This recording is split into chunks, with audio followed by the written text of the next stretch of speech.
Bom dia, a paz do Senhor para os irmãos. Eu queria hoje fazer com vocês o estudo de uma parábola. E essa parábola nós só encontramos no Evangelho de Marcos. Ela não é vista. Eu vou pedir você que estiver assistindo, né? A cada um de vocês que estiver assistindo, que possa compartilhar esse vídeo para a gente estudar ele juntos. E que quando você estiver estudando, a paz do Senhor Israel, Deus abençoe. A irmã Cristiane também está aí, né? Rosane, lá do Rio Grande do Sul, Israel também, né? Eu peço a vocês, né, que puderem, então estiverem participando, se puderem compartilhar para a gente estar tendo mais alcance, tá certo? Nós vamos estar estudando Marcos, capítulo 4. Gisele, seja bem-vinda, né? Deus abençoe. Marcos capítulo 4, verso 26, tá? Então, se alguém puder abrir aí, pega a sua Bíblia, eu vou esperar um pouquinho para que você possa pegar a sua Bíblia, porque todo estudo bíblico que a gente faz tem que ter a Bíblia aberta, irmãos, tá? Nós não podemos fazer estudo bíblico sem a Bíblia aberta. Ninguém pode aceitar um estudo se a Bíblia não estiver aberta. Toda vez que alguém te der um estudo bíblico, você precisa abrir a Bíblia, conferir se o que está escrito lá realmente é isso, tá ok? Então, toda vez, que seja comigo, seja com qualquer pessoa, qualquer pastor, qualquer irmão, se você vai fazer um estudo bíblico, precisa abrir a Bíblia e conferir se o que está sendo ensinado é realmente aquilo ali. Eu peço aos irmãos que já estão assistindo para compartilhar o vídeo, para a gente conseguir alcançar mais pessoas, tá? Então, eu vou começar agora. Marcos, né, capítulo 4. Fala assim, eu vou ler, tá? Pegando minha Bíblia aqui para mim estar acompanhando. Diz assim, e dizia Jesus, né? O reino de Deus é assim, como se um homem lançasse semente à terra. Então dormisse, se levantasse de noite ou de dia, e a semente brotasse e crescesse, não sabendo ele como.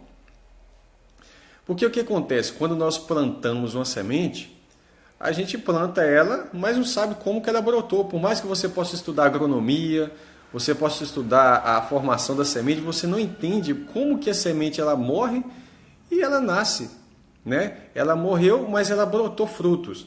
E aqui vai acontecer o seguinte, ele fala assim, porque a terra por si mesma frutifica.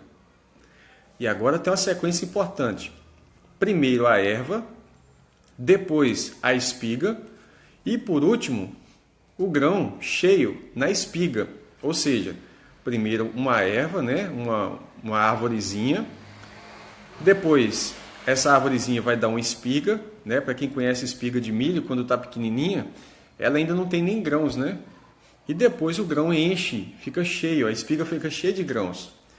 E quando já o fruto se mostra, ou seja, aí vamos pegar o milho como uma referência, quando está aparecendo aqueles cabelinhos do milho, você vê um milho grandão, né, bonitinho, aí fala assim, mete-lhe logo a foice porque é chegada a ceifa. Ceifa é a colheita, não é? Então, o que acontece? Ele fala assim, o reino de Deus é dessa forma, né? Um homem plantou uma semente e essa semente vai crescer, essa semente vai germinar, né? A semente morre primeiro. É isso que é interessante, a semente primeiro ela morre e ela vai crescer, vai germinar. Mas quando o fruto dessa semente ele cresce uma árvore, ele cresce espigas, e quando o fruto dessa semente está maduro, chegou o momento da colheita, ou seja, chegou o momento da ceifa, tá certo? Aí você fala assim, pastor, mas o que Jesus quis dizer com essa parábola? Ele quis dizer coisas muito grandes, não é? Então você que está com a sua Bíblia aberta, lembra disso, hein? Nós estamos em Marcos capítulo 4, 26 ao 29. Agora eu vou chamar você para a gente abrir em Apocalipse 14. Abre lá Apocalipse 14. Olha que coisa linda.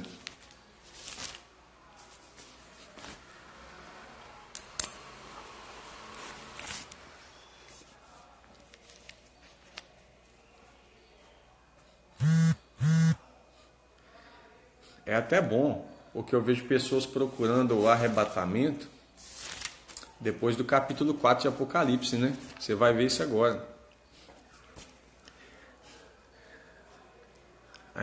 Apocalipse 14, verso 14. Diz assim: e olhei. Eu queria que você mesmo pensasse quem é esse, tá?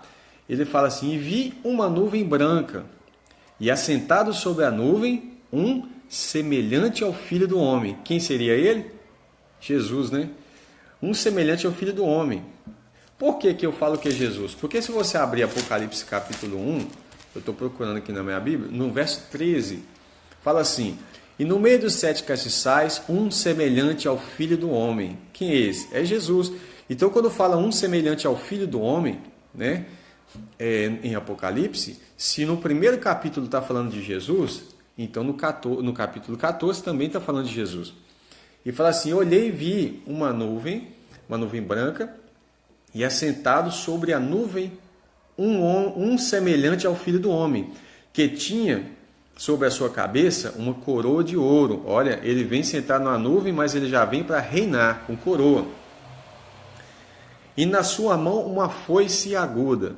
Bem, a maior parte das pessoas não moram em roça, não conhece nada de mato, né? No Brasil o pessoal está muito moderninho, tudo é WhatsApp, Facebook.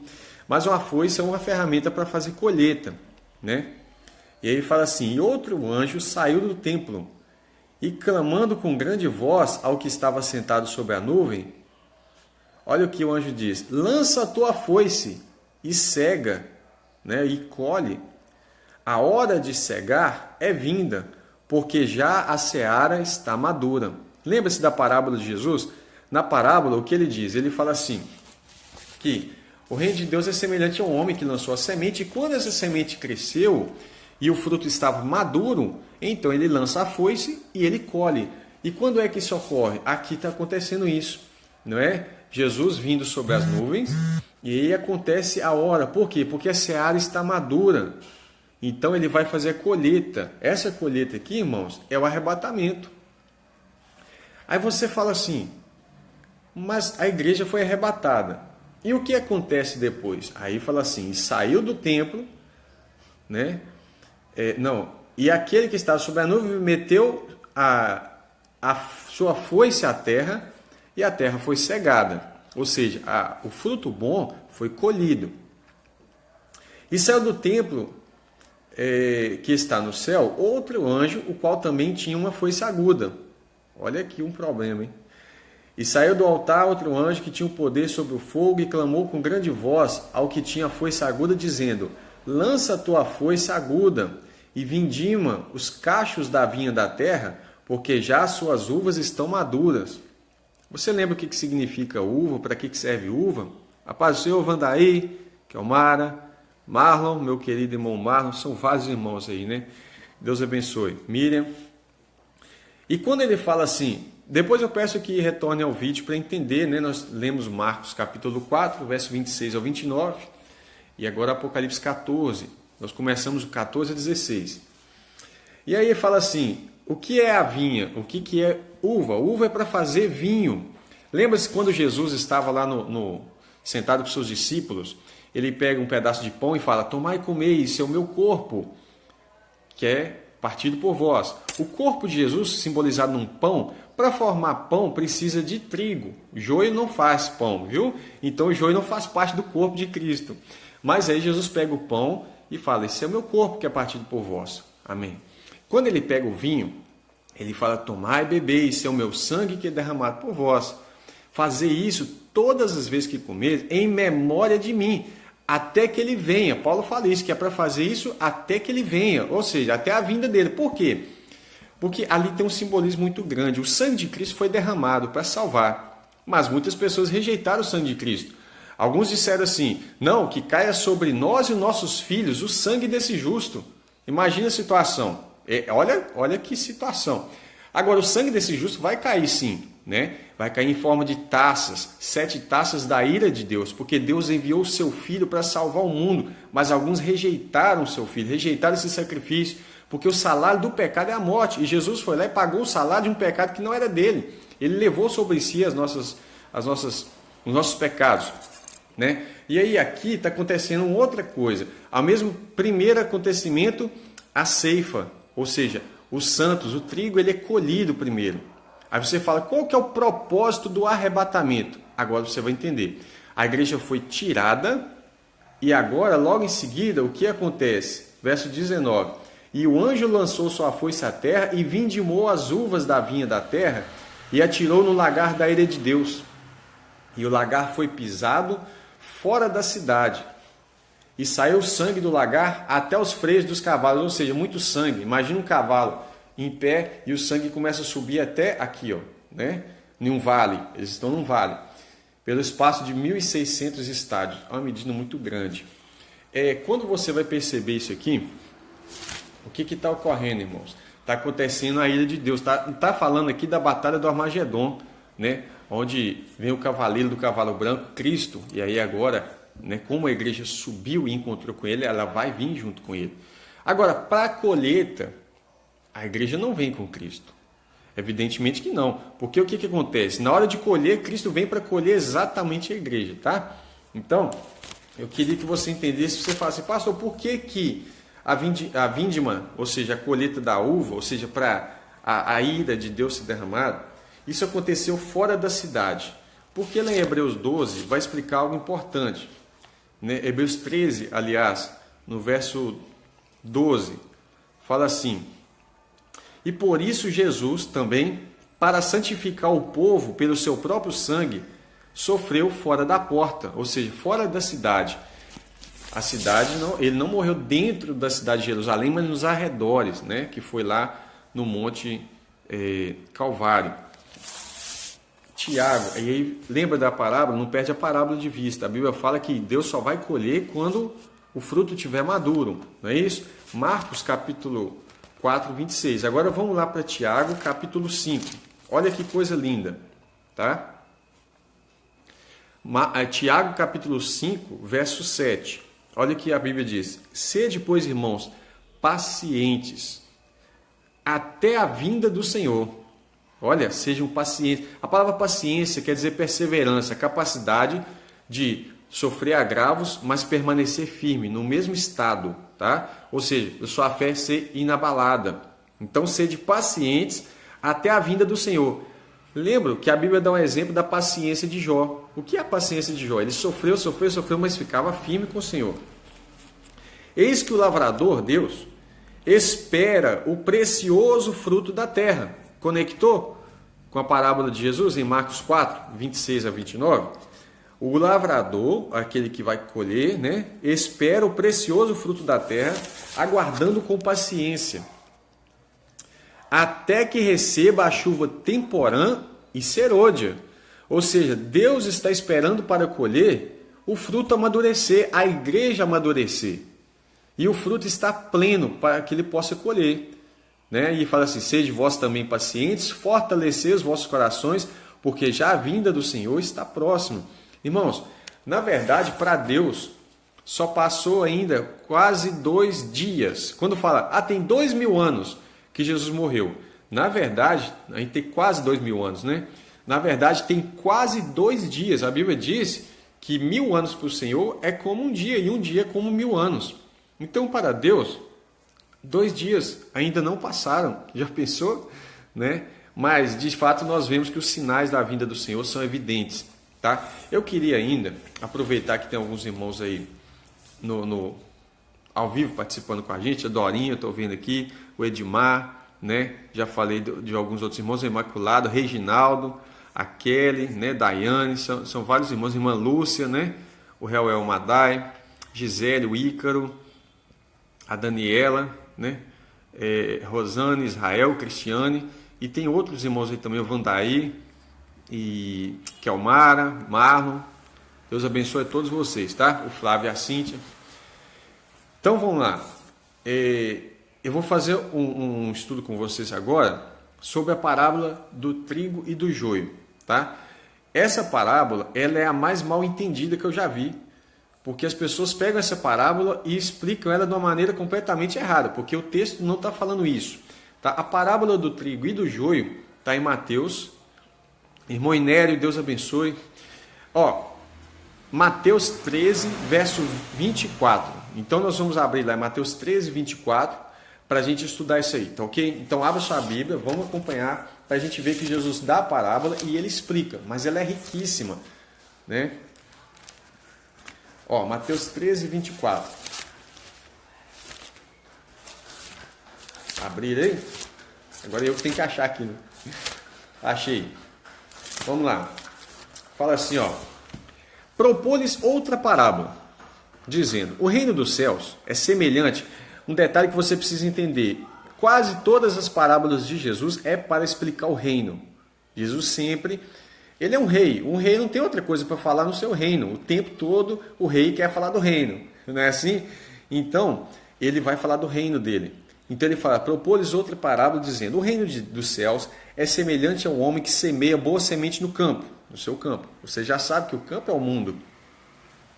Mas dormindo, os homens, veio o inimigo, semeou o joio no meio do trigo e retirou-se. E quando a erva cresceu e frutificou, olha, apareceu também o joio. E os servos do pai de família, indo ter com ele, disseram-lhe: Senhor, não semeaste tu no teu campo a boa semente? Por que tem então joio? Se o Senhor não plantou, só plantou semente boa, por que nasceu joio? Né? E ele disse: um homem inimigo é que fez isso. E os servos lhe disseram: queres, pois, que vamos arrancá-lo? Olha a proposta. Os servos não tinham o mesmo entendimento do pai de família ali. Eles falam: então quer que a gente vá lá e arranca tudo? Aí ele fala: não, para que ao colher o joio, não arranque também o trigo com ele. Depois eu quero falar isso de uma aplicação na própria igreja, mas o assunto aqui da parábola não é a igreja. Deixai crescer ambos juntos, até a ceifa. Você já sabe que ceifa é colheita. Laércio, Deus te abençoe. Então, por ocasião da ceifa, ou da colheita, direi aos ceifeiros: colhei primeiro o joio e atai em molhos para o queimar, mas o trigo juntai no meu celeiro. Vamos lá. Aí você fala assim: o que tem a ver essa parábola? Jesus explica, os discípulos quiseram entender isso. Né? No Mateus 13, 36, fala assim, verso 36. Então, tendo despedido a multidão, foi Jesus para casa, e chegaram ao pé dele os seus discípulos, dizendo: explica-nos a parábola do joio no campo. E ele respondendo lhe disse: o que semeia a boa semente?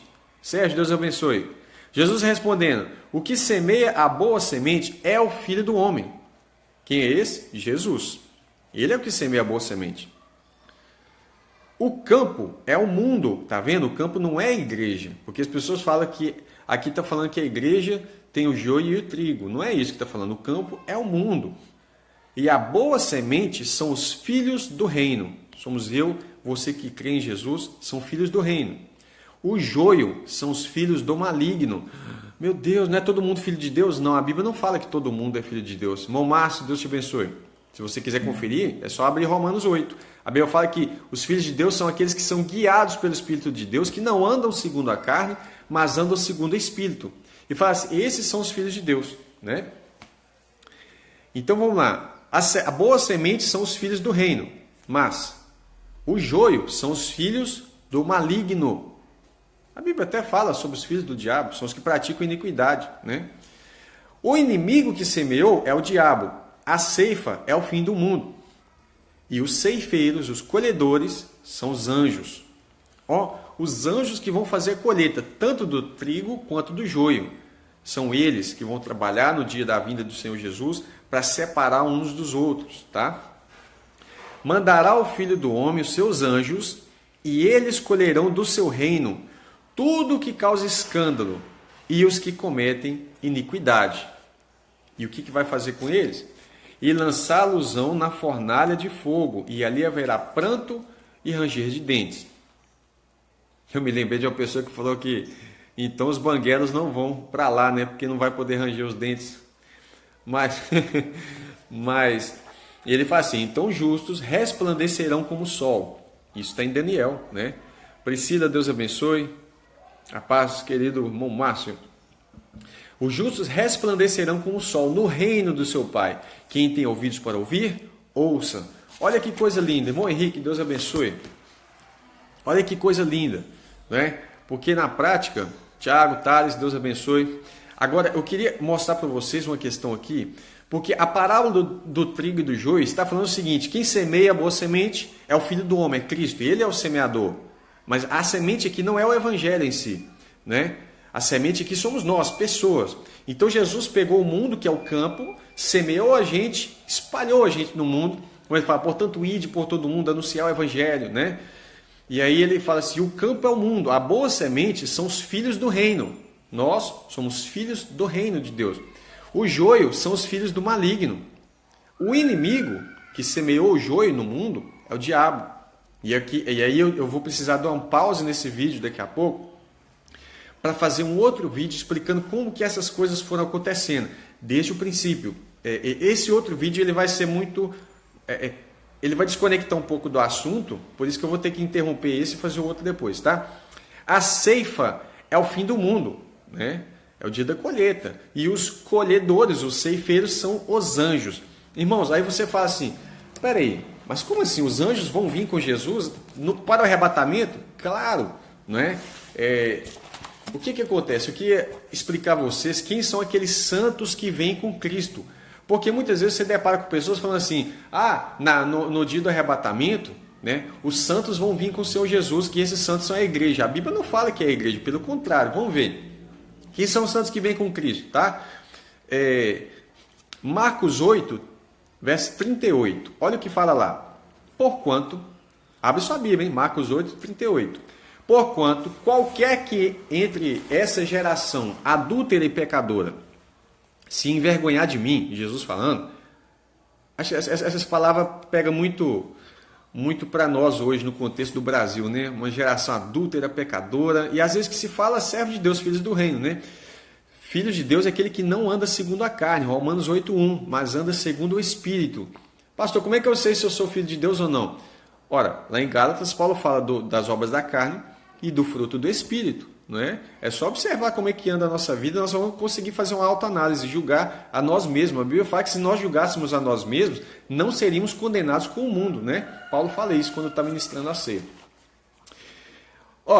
Marcos 8,38. Porquanto qualquer que entre essa geração adúltera e pecadora se envergonhar de mim e das minhas palavras, também o Filho do Homem se envergonhará dele, quando vier na glória do seu Pai com os santos anjos. Noêmia, Deus te abençoe. Olha que coisa linda. Jesus está falando que qualquer pessoa que se envergonhar dele, ele também vai se envergonhar dessa pessoa.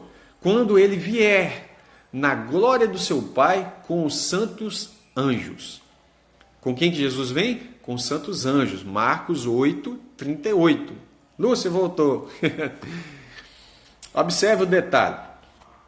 Os anjos estão com Jesus na vinda, tá certo? E é para quê? Para nos levar. Você já aprendeu isso pelas parábolas.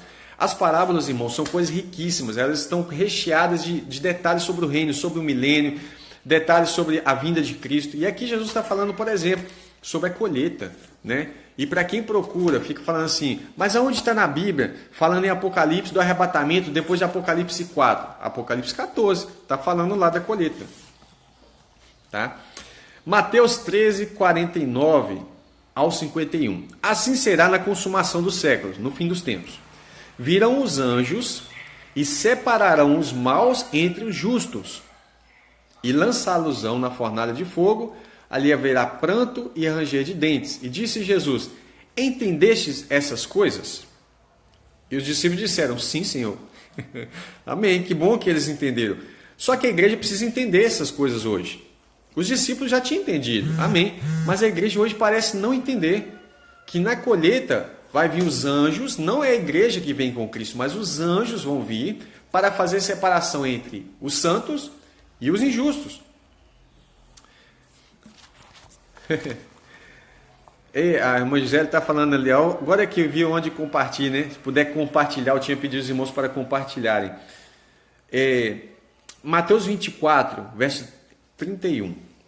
Fala assim, e ele, Jesus, enviará os seus anjos com forte clamor de trombeta, os quais ajuntarão os seus escolhidos desde os quatro ventos, de uma ou outra extremidade dos céus. Não é isso que Abel fala? Ajunta eles, os seus escolhidos.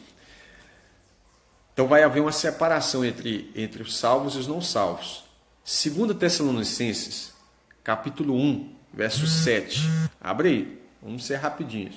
2 aos Tessalonicenses, capítulo 1, verso 7. E a vós que sois atribulados. O que é atribulado? Passa por tribulação, por dificuldade, tá certo? Vós que sois atribulados, descanso conosco. Quando se manifestar o Senhor Jesus desde o céu. Com quem? Com os anjos. Jesus irá se manifestar com os anjos, não com a igreja. E os anjos vêm para quê? Para colher a igreja. Com os anjos do seu poder, com labareda de fogo, tomando vingança dos que não conhecem a Deus e dos que não obedecem ao Evangelho. Olha, obediência é um fator decisivo para separar o trigo do joio. O Evangelho do nosso Senhor Jesus Cristo, os quais, por castigo, padecerão eterna perdição, longe da face do Senhor e da glória do seu poder. Quando vier, Jesus, quando vier para ser glorificado nos seus santos e para se fazer admirável naquele dia em todos os que creem, porquanto o nosso testemunho foi crido entre vós. Então, mais uma vez, nós entendemos que Jesus deixa claro que aqueles santos que vão vir com ele, como está escrito em Marcos 8, verso 38, os santos que virão com Jesus são santos anjos. Amém? Mais um verso aqui para confirmar isso. Mateus 16, 27. Dá um tempinho para você achar aí. Mateus 16, 27. Tá ok? Fala assim: porque o Filho do Homem virá na glória do seu Pai com os seus anjos, e então dará a cada um segundo as suas obras, segundo as suas práticas, segundo a sua obediência. Outro texto, Judas 1,14. Aí as pessoas pegam esse texto para falar que está falando da igreja em si ou não. Judas 1,14 e 15. E destes, o contexto de Judas está falando dos falsos profetas, dos falsos mestres, aliás, tá ok? Vanusa, Deus te abençoe, Vanusa Lima. Claudionei também, Deus abençoe. E destes profetizou também Enoque, o sétimo depois de Adão, dizendo: eis que é vindo o Senhor com milhares de seus santos, para fazer juízo contra todos e condenar dentre eles todos os ímpios por todas as suas obras de impiedade que impiamente cometeram e por todas as duras palavras que os ímpios e pecadores disseram contra eles. Irmãos, lembra-se que Jesus fala, ele promete que a igreja vai ser pisada, vai ser colocada debaixo dos nossos pés, né? Então, evidentemente, quando a igreja for arrebatada e Cristo descer como cavaleiro do cavalo branco, aquela multidão de cavalos que está atrás dele, né? Fala assim, os exércitos do céu o seguiram. Pode ter certeza que ele está se referindo só a anjos, não. Lá a igreja já foi arrebatada e está descendo, porque é para isso que ela é arrebatada, para que Cristo seja o primeiro. Se ele está vingando o seu próprio sangue, daqueles que rejeitaram, que é a premissa das taças, aí lembra que os justos falam assim, Senhor, quando é que o Senhor vai vingar? Por que não vinga o nosso sangue? Né? E aí o que a Bíblia fala em Apocalipse? Que eles foram vestidos com vestes brancas e fala que eles precisavam esperar até que se completasse o número dos seus irmãos que seriam mortos como eles foram. E esse sangue desses justos, dos profetas, né, que foram derramados, vai ser vingado. É por isso que Deus acusa a Babilônia de ter derramado o sangue dos profetas, dos santos, dos justos. Esse sangue enche taças, né? Porque o vinho representa taça, representa sangue. Né? As taças da ira de Deus são sangue que está sendo, desde o sangue, vamos falar assim, de Abel, né? Vai ser vingado, né? Nesse dia. E Deus fala que a vingança pertence a Deus. E nesse dia vai acontecer isso aí. Apocalipse 14, 10. Também este beberá do vinho da ira de Deus que se deitou, não misturado, no cálice da sua ira, e será atormentado com fogo e enxofre diante dos santos anjos e diante do Cordeiro. E por último, vou deixar um outro texto aqui sobre esse assunto. 1 Tessalonicenses 3, 12 e 13, né, onde fala quem está vindo com o Senhor é os anjos. Fala assim: e o Senhor vos aumente e faça crescer em amor uns para com os outros. Rodrigo, Deus te abençoe. Rodrigo Mendonça. E o Senhor vos aumente e faça crescer em amor uns para com os outros e para com todos. Também o fazemos para convosco, como também o fazemos para convosco. Para confirmar os vossos corações, para que sejais irrepreensíveis em santidade diante de nosso Deus e Pai, e na vinda do nosso Senhor Jesus Cristo com quem? Com todos os seus santos. Agora, entenda bem. Está vindo? Está falando que está vindo com a igreja. Não, pelo contrário, ele está falando com a igreja para a igreja ser irrepreensível na vinda de Cristo com seus anjos, como está em Marcos 8:38. Né? São chamados lá os seus santos anjos. E nós já lemos aqui. Só vou citar, se alguém quiser anotar, né, quem são os santos que virão com Cristo. Marcos 8:38. Anota aí. Mateus 13:49 ao 51. Mateus 24:31, 2 Tessalonicenses 1:7 ao 10, Mateus 16 ao 27. Fiz as anotações aqui. Judas 1:14 ao 15, Apocalipse 14:10, 2 Tessalonicenses 1:7 a 10, eu já falei, né? E 1 Tessalonicenses 3:12 a 13. Agora, apesar dos comentários teológicos que falam que quem vai vir com Cristo é a igreja, que é algo absurdo, na verdade a Bíblia fala que quem vai vir com Cristo são os anjos. Para quê? Para justamente separar o joio do trigo. Amém? Eu espero que vocês tenham entendido isso aí, né? Porque é algo maravilhoso. Como eu tinha prometido, eu vou ter que dar uma pausa nesse vídeo, porque o outro vai ficar muito maior, né? E aí, se os irmãos não puderem ouvir, eu sei que está no horário de almoço, não sei nem se vai dar para me fazer ele agora ou depois, mas eu acredito que eu vou fazer ele agora. Para explicar um pouco sobre o contexto de Apocalipse 12. Eu vejo que tem muita gente fazendo bagunça com Apocalipse 12, da mulher que vestida de sol e etc e tal. Eu sei que tem pessoas pegando até horóscopo, tem pegado assim um pouco de... como é que chama? Astrologia, né? E a astrologia é condenada nas escrituras, pela Bíblia, tá? E as pessoas têm falado que a mulher vestida de sol lá é a constelação de Virgem. Não sei se vocês ouviram isso, mas está sendo muito difundido na internet. E que o arrebatamento vai ser em setembro, dia 28. Isso é um absurdo. Não vai acontecer arrebatamento até o dia 28 de setembro. E aí a gente fala isso com base bíblica. Você fala, pastor, mas ninguém sabe o dia. Astronomia, né? Acho que tem uma diferença entre astronomia e astrologia, Lúcio. Eu só não sei a diferença, assim, muito clara. Parece que a astronomia estuda os astros, a posição do universo e tal, mas a astrologia faz isso como um estudo para místico, né? O que acontece? Ninguém sabe o dia e a hora que Cristo vem. Isso é fato, isso é verdade. Dia e hora não quer dizer que nós não vamos saber a proximidade desse tempo. E pode ter certeza, Jesus não vai vir até setembro desse ano. E aí você pode me lembrar disso em outubro, tá? Porque em outubro eu vou estar aqui para falar isso de novo. O que acontece? Eu quero falar sobre isso para os irmãos entenderem um pouco sobre essa mulher, sobre o dragão que está perseguindo ela, sobre o filho que nasce, porque eles estão falando, olha o absurdo, eles estão falando que tem a constelação de Virgem, que essa constelação é a mulher, né, de Apocalipse, e que no centro, na barriga dessa mulher lá da constelação, está lá, se eu não me engano, é Saturno, né? E eles estão fazendo a aplicação como se Saturno fosse uma referência a Cristo e que essa Virgem aí fosse representando a Virgem Maria, mas no caso aí, na profecia lá seria o menino nascer, as dores de parto, e que em 28 de setembro, aí eles fazem uma associação com algumas circunstâncias das festas judaicas, tá? E estão chegando na conclusão que 28 de setembro é o arrebatamento. Isso é mentira, isso é falsa profecia do diabo, tá? Então, vou encerrar esse vídeo aqui para a gente começar outro estudo, tá ok? Que Deus abençoe. Diego Vitor chegou aí, né? Estou vendo aí o Diego Vitor, que Deus abençoe.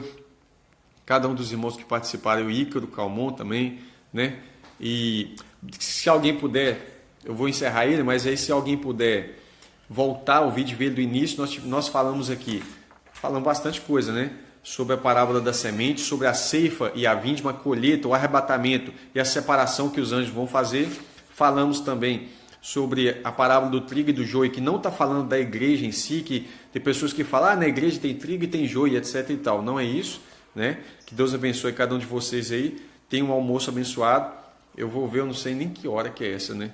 Deixa eu ver aqui se eu consigo ver. 12h24. Vou almoçar lá na minha sogra hoje. Priscila, eu vou fazer o seguinte. Eu vou Eu vou começar ela agora, tá ok? Eu vou encerrar e vou... Que isso, rapaz? Regis? Tá ok, Regis. Vamos fazer o seguinte, a gente vai pro próximo. Deve ser porque eu falei do negócio do arrebatamento. Vamos esperar setembro, dia 28, para ver se vai acontecer, né? Eu tenho certeza que não, tá, Regis? Aí você volta para comentar de novo. Eu lamento se isso aí eu estou frustrando a expectativa das pessoas, mas eu preciso ser bíblico. Biblicamente, isso é uma balela, tá? Biblicamente, isso não condiz com o que a Escritura diz, tá? Deus abençoe e fiquem na paz do Senhor.